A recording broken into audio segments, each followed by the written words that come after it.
안녕하세요. 저는 불과 몇 달 전에 이혼한 여성입니다. 지금은 더 이상 신경 쓸 가정이 없으니 혼자 조그만 가게를 하나 운영하면서 여유가 생기기 시작했고, 퇴근 후 집에만 있다 보면 계속 잡생각만 나서 취미생활도 다시 시작했어요. 처음엔 이렇게 익명으로 사연이 올라오는 곳이 있는 줄 몰랐는데, 최근 혼자가 되고 할 것이 없어서 이것저것 보다가 우연히 여기에 올라온 사연을 듣게 된 거예요. 너무 재밌게 들어서 그 뒤로는 종종 사연을 들으며 출근 준비를 하고 있어요. 며칠 전에 들은 사연에 저와 비슷한 경험으로 이혼을 하신 분이 계시더라고요. 그래서 저도 한번 이곳에다 제가 이혼하게 된 사연을 보내볼까 하는 생각이 들게 되었죠. 저는 남들보다 결혼을 조금 늦게 한 편에 속해요. 제가 학교를 졸업하고 친구들보다 일찍 일을 시작해서 모아둔 돈과 앞으로 벌 돈으로 혼자서 먹고 살기 충분했기 때문에 누군가를 만나서 결혼할 생각이 아예 없었거든요. 부모님을 잘 만난 덕에 졸업하자마자 아버지께서 카페를 하나 차려주셔서 저는 초기에 별다르게 나간 비용은 없고 오로지 수익만 남는 장사였어요. 제가 수익이 난 걸 일부 부모님께 드리려고 했는데 부모님께서는 아직 일을 하시고 계시고 가진 돈도 많으니 필요 없다고 하셔서 원래 부모님께 드리려던 돈을 다른 통장에 모았었죠.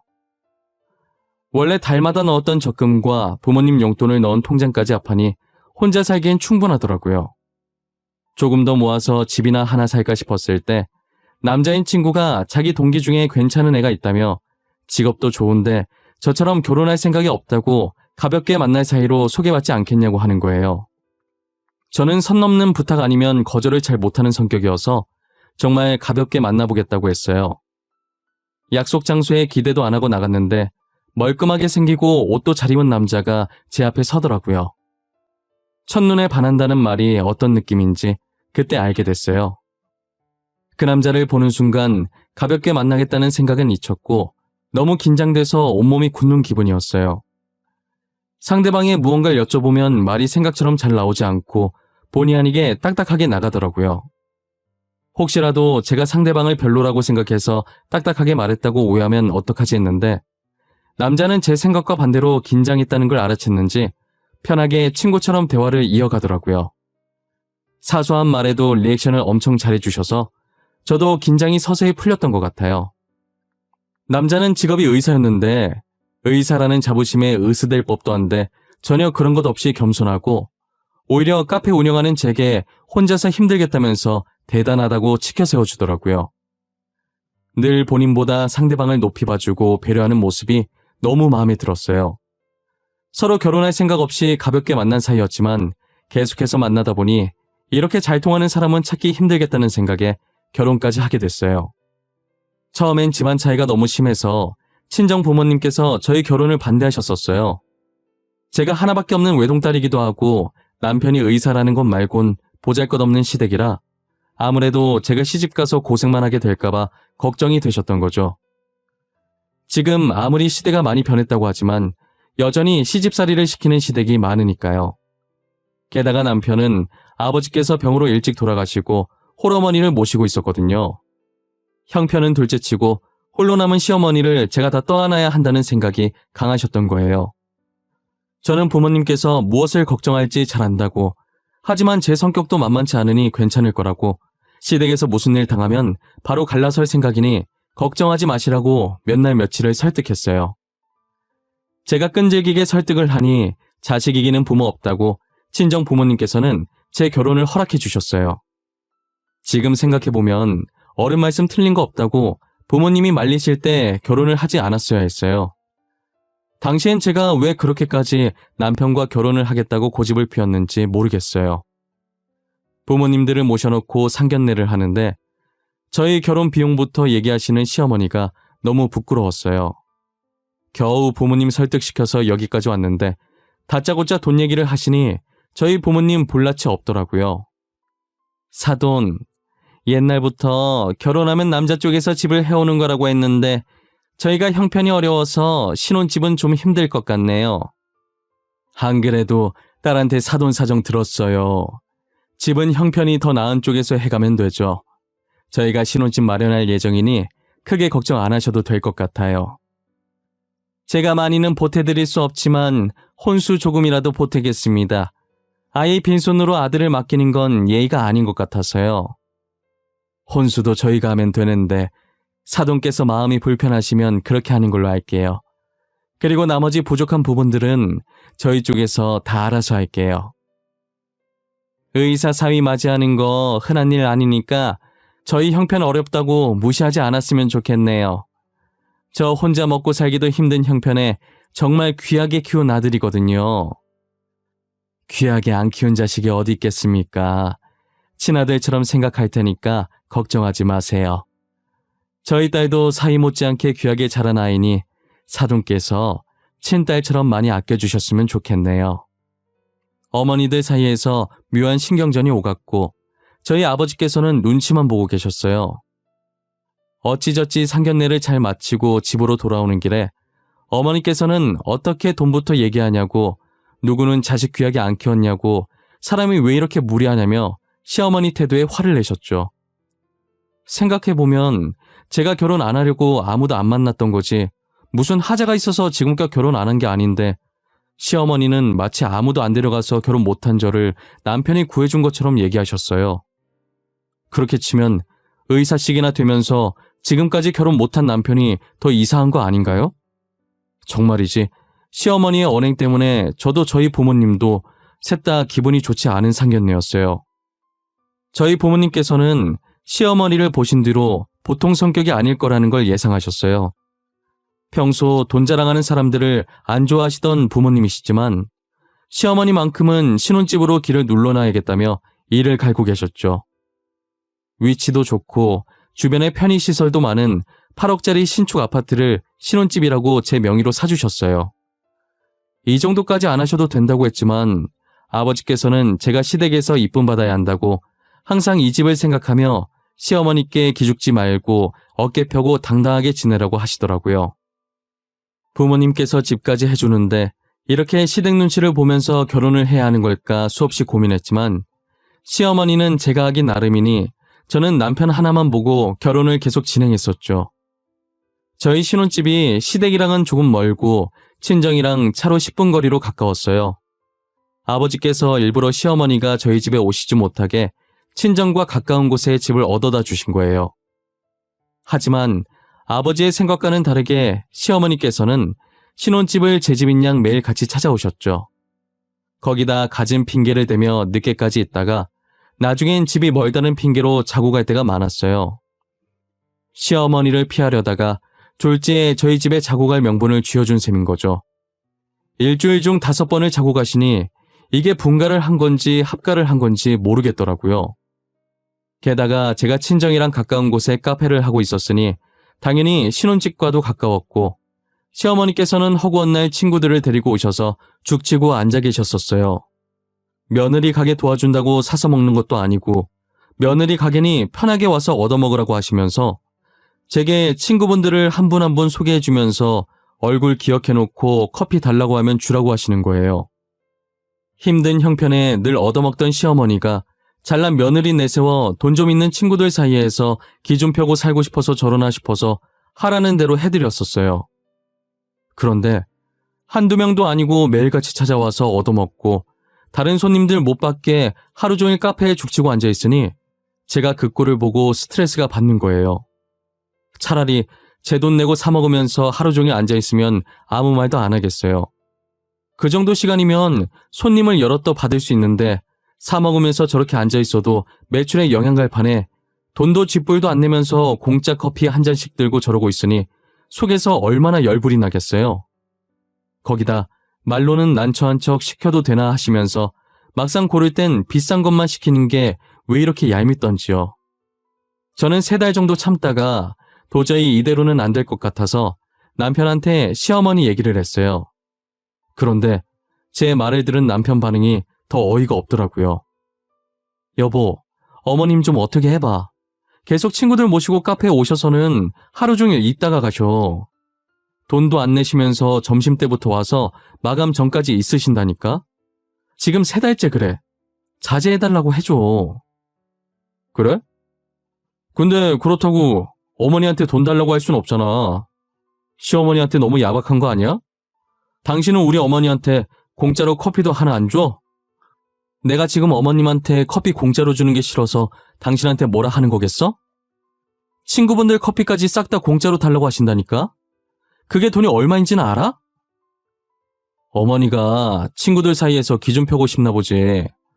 이제껏 얻어먹기만 하셨으니까 효도한다고 생각하고 당신이 어머니 좀 이해해줘. 잘난 며느리 덕 이때 아니면 언제 보겠어?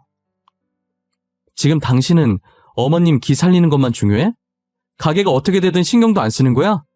공과 사는 구분해야 할 거 아니야. 카페는 내 일터라고. 어머님 수다 떨라고 있는 공간이 아니란 말이야. 너도 참 너다. 나이 드신 분 이해 좀 해주면 안 돼? 어머니 혼자서 얼마나 적적하시겠어. 며느리 자랑도 하고 친구랑도 놀 겸 그러시는 것 같구만. 그래서 커피값 얼만데? 내가 대신 내줄게. 저는 단지 시어머니께 카페는 제 일터니 방문 자제해줬으면 한다고 말하고 싶었던 건데 남편은 저를 한심하다는 듯 보면서 지갑 열고 얼마 주면 되냐고 하는 게 정말 기가 차더라고요. 제가 시어머니를 상대로 쪼잔하게 고작 돈 몇 푼 가지고 이렇게 하겠냐고요.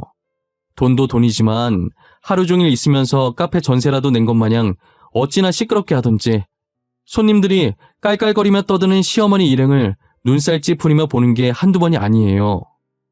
저희 카페가 조용하고 분위기도 좋아서 주로 학생들이 과제를 하러 자주 왔었어요. 게다가 전반적인 인테리어도 이뻐서 SNS를 즐겨 하시는 분들도 간혹 찾아오긴 했었죠. 하지만 시어머니께서 친구분들을 데리고 저희 카페에 매일 오시기 시작하신 뒤부터는 자주 오셨었던 단골 손님들의 발길이 점차 줄어들더니 이젠 아예 끊겨버렸어요. 솔직히 카페에서 돗대기 시장 마냥 시끄럽게 떠드는데 누가 오고 싶어 하겠어요. 그런데 저런 걸 다 떠나서 시어머니 이해 못하는 나쁜 며느리 보듯 하는 남편한테 너무 서운했어요. 제가 이런 얘기를 한 건 남편한테 제 편을 들어서 시어머니 욕해달라는 의도가 아니잖아요. 단지 며느리가 직접 시어머니께 말하기 어려우니 아들인 남편이 대신해서 자제해달라고 말을 전해달라는 것뿐인데 그게 그렇게 나쁜 거냐고요. 남편은 제가 아무리 말해봤자 앵무새 마냥 돈 주겠다는 말만 반복하더라고요. 더 말했다간 열불나서 제 머리가 터질 것 같길래 그냥 그만하자고 했어요. 그래도 남편이 시어머니께 자제 부탁한다고 말했는지 아예 안 오시는 건 아니고 일주일에 3번 정도 친구들을 모시고 커피만 들고 나가시더라고요. 솔직한 심정으로는 아예 안 오셨으면 좋겠지만 카페에 안 앉아 계신 것만으로도 다행이다 싶었어요. 시어머니께서 커피만 들고 나가신 후부터는 석 달 전처럼 손님이 늘기 시작했어요. 새로운 단골도 생겼고 이전 단골 손님도 다시 제 카페에 오셨었죠. 그러다 몇 달 뒤 저희 집에서 시어머니랑 다 같이 저녁을 먹고 있는데 갑자기 시어머니께서 조그만 가게를 하나 운영하고 싶으시다는 거예요. 우리 형편에 이런 말 해도 될지 모르겠는데 내가 집에만 있으려니 너무 심심하더라고. 그래서 말인데 새아가처럼 조그만 가게를 하나 하면 어떨까 싶어서 말이야. 갑자기 무슨 가게? 하긴 어머니 나이면 아직은 창창하죠. 그래서 생각해둔 건 있어요? 생각해둔 거 있으시면 어머니 가게 하나 차려드리려고요. 가게를 차려드린다니? 당신 돈이 어디 있어서 가게를 차려드리겠대? 나 몰래 따로 어머니 가게 차려줄 돈까지 모으고 있었던 거야? 아니, 당신 돈이랑 내 돈이랑 합쳐서 해주면 되지. 당신 모아둔 돈 없어?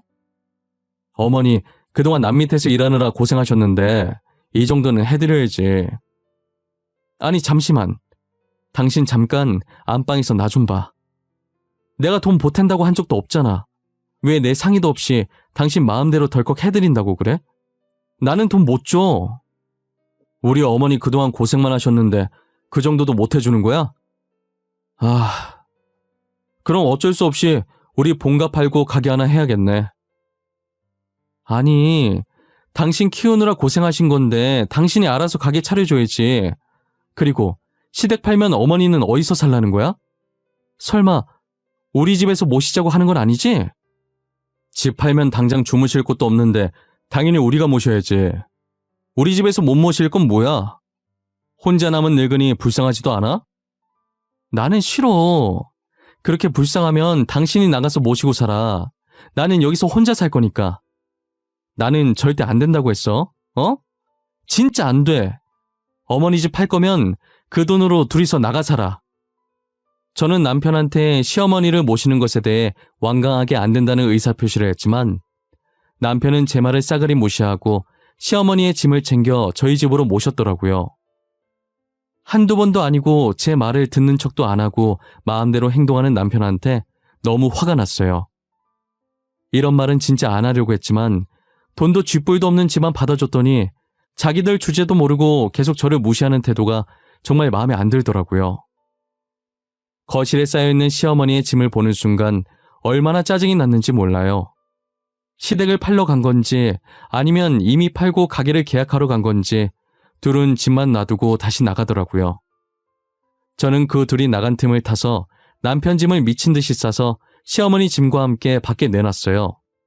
그리고 제가 필요한 짐들만 조금 싸들고 집 비밀번호를 바꾼 뒤 친정으로 도망가 버렸어요. 카페에 찾아올까봐 한동안 개인 사정으로 문을 못 연다고 입구에 붙여놓고 출근도 하지 않았어요.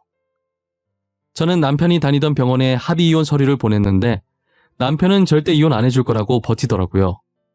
언제까지 버티나 보자 싶어서 합의 이혼서를 하루도 빠짐없이 계속 남편 병원에 보냈어요. 남편을 소개시켜준 친구가 같은 병원에 근무 중이라 대충 상황 설명하고 남편 근황을 들어보니 자기에게 이혼 서류가 배송되면 그 자리에서 찢어버린다고 하더라고요. 그게 네가 보낸 이혼 서류였어? 난 우편 배송 오면 계속 찍길래 저주 편지라도 받는 줄 알았지. 근데 생각해보면 이혼 서류도 저주 편지만큼 두렵긴 하네. 제발 네 동기한테 이혼 서류에 도장 좀 찍어달라고 전해줘라. 하루라도 빨리 끝내고 싶으니까. 진짜 징글징글하다. 한 달이야, 한 달. 내가 진짜 미안하다. 괜히 그런 놈 소개시켜줘서는. 결혼 얘기 오가던 여자들이랑 왜 이렇게 헤어지나 했더니 다 이유가 있었구만. 뭐? 그게 무슨 말이야? 너 나한텐 결혼할 마음 없던 사람이라고 소개시켜줬잖아. 너 아는 거 있으면 다 말해라. 거짓말할 생각하지 말고. 아니 그게 나는 걔가 결혼할 마음 없는데 여자가 계속 결혼하자고 해서 헤어졌다길래 진짜 결혼할 마음 없는 애인 줄 알았지. 근데 네 말 들어보니까 그놈이 여자한테 차인 것 같네. 저는 그동안 남편이 왜 결혼을 못했는지 친구 말을 듣고 나서야 알 것 같더라고요. 이제껏 남편은 결혼을 안 한 게 아니라 시어머니 때문에 못한 거였어요. 저희 상견례 날만 생각해봐도 그동안 어땠을지 견적이 딱 나오지 않나요? 매번 결혼하려고 할 때마다 상견례 자리에서 시어머니 태도 때문에 파혼당하고 괜히 자존심 때문에 친구들한테는 자기가 결혼 안 하고 싶어서 헤어졌다고 변명했을 게 뻔했어요. 제가 다른 여자들보다 멍청해서 남편만 보고 결혼을 결심한 것이었고요. 저는 친구 말을 들어도 친구의 탓으로 돌릴 수가 없었어요. 상견례 때 시어머니의 태도를 보고도 남편과의 결혼을 한 건 온전히 저의 선택이었으니까요. 다 제가 멍청한 탓에 일찍 눈치채지 못하고 이 사단까지 벌어지게 된 거예요. 시간을 결혼 전으로 돌리고 싶다고 해서 돌릴 수 있는 것도 아니니 어차피 이렇게 된 거 저는 하루라도 빨리 남편과 이혼하고 싶었어요. 카페는 남편과 이혼 후 어느 정도 정리가 되면 다시 열 생각이었거든요. 그런데 남편이 이혼을 안 해주는 바람에 생각보다 늦어져서 이미 지난 한 달 동안 계속 비웠고 여기서 더 지체하면 카페에 정말 큰 타격이 올 것 같아서 결국 문을 열었어요. 그래도 꽤나 많은 손님들이 들어왔고 음료를 시키시면서 저한테 기다렸다면서 무슨 일이냐고 한 달 동안 문을 안 열어서 걱정했는데 잘 해결된 거냐고 물어보시는 분이 많으시더라고요. 저는 해결되지 않았지만 마냥 가게를 비워둘 수가 없어서 열었다고 답해드렸어요. 며칠을 평화롭게 출근을 하다가 6일 정도 됐을 때쯤 평소와 다른 쎄한 기분이 들더라고요. 그날따라 괜히 출근하기 싫고 출근하면 뭔가 안 좋은 일이 있을 것만 같은 그런 기분이 있잖아요.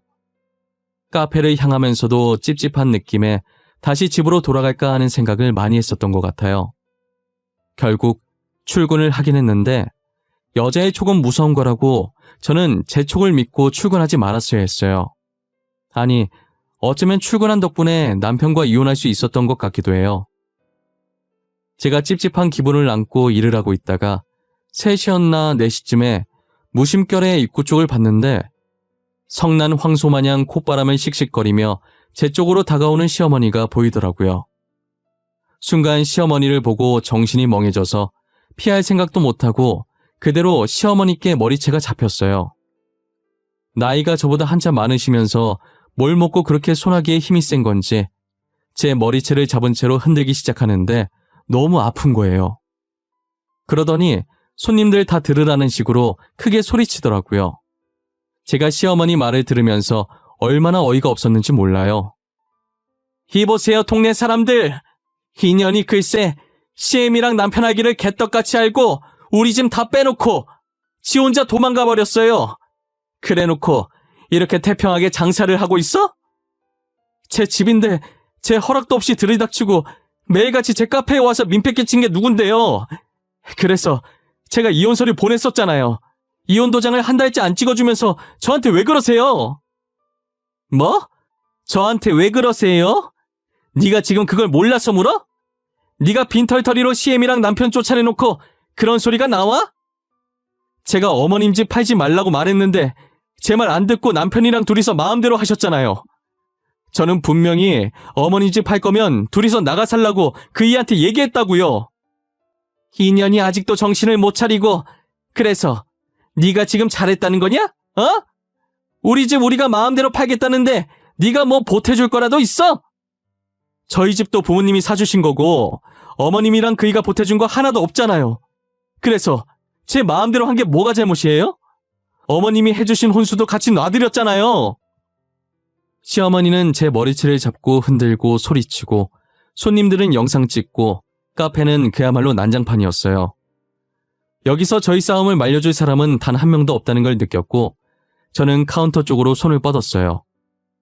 제가 혼자서 일하면서 혹시나 위험한 상황이 생기면 쓰려고 설치해놓은 긴급 호출 버튼이 있었거든요. 이렇게 쓰이게 될 줄은 몰랐지만 설치해두길 잘했다는 생각이 들었어요.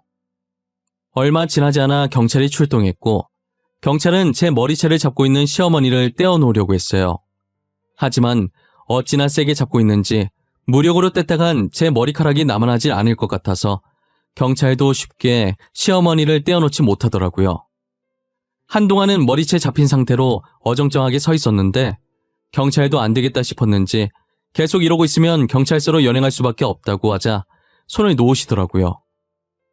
진작에 그렇게 말하셨으면 됐을 일이었는데 제가 어이없다는 표정으로 경찰을 바라봤어요. 경찰도 미안한지 저와 눈이 마주치자 바로 눈을 피하더니 시어머니를 데리고 나가시더라고요. 저는 시어머니께서 제 시야에 사라지고 나서 부스스해진 머리를 가다듬으려고 만졌는데 탈모 걸린 사람처럼 머리카락이 우수수 떨어지는 거예요. 그냥 넘어가려고 했는데 빠진 머리카락을 보니 도저히 안 될 것 같아서 증거 사진으로 찍어뒀어요. 다행히 카페에 CCTV가 있어서 증거 영상은 따로 손님들한테 안 받아도 될 것 같았어요. 저는 시어머니의 행패를 빌미로 남편에게 이혼 소송을 걸어서 위자료를 받았고 시어머니께서는 제게 폭행한 죄로 벌금을 물고 치료비와 정신적 손해배상도 받아냈어요. 그리고 카페는 험한 꼴을 보여서 더 이상 운영하고 싶지가 않더라고요. 그래서 신혼집 판 돈으로 다른 동네에 집을 얻어서 그 근처에서 가게를 하나 차렸어요. 시댁은 가게 하나 낼 거라고 집까지 팔았는데 제게 위자료 주고 나서 돈이 없으니 가게는 물 건너갔죠. 남은 돈이 아예 없지 싶은데 과연 두 사람이 발 뻗고 살 집을 구할 수 있으려나 모르겠어요. 아마도 잘난 의사 아들내미가 어떻게든 먹여 살리겠죠. 결혼 생활하면서 그렇게 아끼던 하나밖에 없는 어머니를 굶기기라도 하겠어요? 물론 이제 저와 아무 상관없는 사람들이라 제할 바가 아니지만요. 그들 인생은 그들이 알아서 하는 거니 더 이상 걱정 따윈 하지 않으려고요. 저는 비록 이혼녀 딱지를 달고 다니게 됐지만 그래도 이것도 경험이라고 생각해요. 비혼주의였던 제가 언제 결혼과 이혼을 경험해보겠어요. 짧은 결혼 생활이었지만 또 한 번 인생이란 게 무엇인지 배웠다고 긍정적인 마음으로 살아가려고요. 어릴 때 제가 꿈꾸던 결혼 생활은 아니었지만 그래도 이번 일로 인해서 인생이 결코 제 입맛대로 쉽게 가지 않는다는 것은 누구보다 확실히 알게 된 것 같아요. 그래서 전 남편과 전 시어머니께 고맙다고 전해드리고 싶네요. 저는 교훈을 얻고 더 열심히 이 세상을 살아가 보려고 해요. 또한 제 인생의 하락선은 여기서 끝이길 바라고요. 이런 경험은 한 번이면 좋게요. 두 번 다시는 경험해보고 싶지 않아요. 저는 이혼녀 혹은 돌싱이라고 불리긴 하지만 절대 창피하지 않아요. 제가 잘못해서 이혼을 당했다면 그때는 제 자신에게 떳떳하지 못하고 창피했을 것 같네요. 그런데 얼마 전 제가 이사간 동네를 어떻게 아셨는지 전 시어머니께서 제 가게에 찾아오셨더라고요. 그러더니 손을 올리시려고 하길래 또 머리채 잡으시려고 하는 줄 알고 제가 제 머리카락을 붙잡았어요. 전 시어머니께서는 제 행동에 움찔하시더니 제 손을 끌어와서는 꼭 잡으시더라고요. 아가, 그동안 너한테 한 행동에 대해 깊이 반성했다. 그리고 우리 아들도 반성 많이 했어. 그러니 너가 한 번만 용서해주면 안 되겠니? 우리 다시 잘해보자, 응? 이제 와서 저한테 이러셔도 소용없어요. 저 다시 잘해볼 생각 전혀 없어요. 용서는 해드릴게요. 어머님 편하시라고 용서해드리는 거 아니고 나중에 제가 후회할까봐 저 좋자고 용서하는 거예요. 우리가 정말 잘못했다. 그래도 잘 생각해봐. 언제든 네 연락 올 때까지 기다리고 있으마. 우리 아들이 계속 너만 찾고 있어. 병원도 안 나가고. 우리 아들 좀 살려줘, 응? 죄송해요. 제 연락 기다리지 마세요. 저한테 몇 번을 말씀하셔도 제 대답은 변함이 없어요. 저는 남편과 다시 잘해볼 생각이 눈꼽만큼도 없어요. 그러니까 기대 같은 건 하지 마세요. 전 시어머니께서는 애처로운 눈빛으로 저를 계속 쳐다보셨었어요.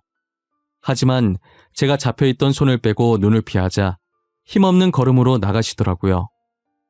막상 전 시어머니의 몰골을 보니 마음이 약해지는 거예요. 그래서 제가 당했던 수모들을 다시금 곱씹고 강하게 대응하느라 힘들었어요. 전 시어머니의 말씀이 사실인가 싶어서 친구한테 연락했더니 제가 들은 말대로 저와 이혼하고 나서 어딘가 나사가 하나 빠진 사람처럼 지내다가 결국 퇴사하고 그 뒤로는 연락이 안 된다고 하더라고요. 그러게 같이 살 때 잘하지 이제 와서 저러면 무슨 소용이 있나 싶어요. 제 성격을 잘 아는 친구는 마음 약해지지 말라고 똑같은 일 또 겪고 싶지 않으면 그 사람들 신경 쓰지 말고 제 인생을 찾으라면서 저를 더 단단하게 만들어줬어요. 저는 친구 덕분에 흔들리지 않고 혼자서 씩씩하게 잘 지내고 있어요. 가게 운영하면서 잡생각할 틈을 안 주려고 취미생활까지 하기 시작했어요. 쉴 틈 없이 생활하다 보니 정말 아무 생각도 안 들어요. 그렇게 제 기억에서 아픈 과거는 쫓아내버리려고요. 제 사연은 여기까지입니다. 이걸 보시는 여러분들 앞에는 꼭 행복만 가득하셨으면 해요. 늘 건강하시고 어떤 일에도 흔들리지 않는 단단한 사람이 되시길 바랍니다. 지금까지 제 사연 들어주셔서 감사합니다.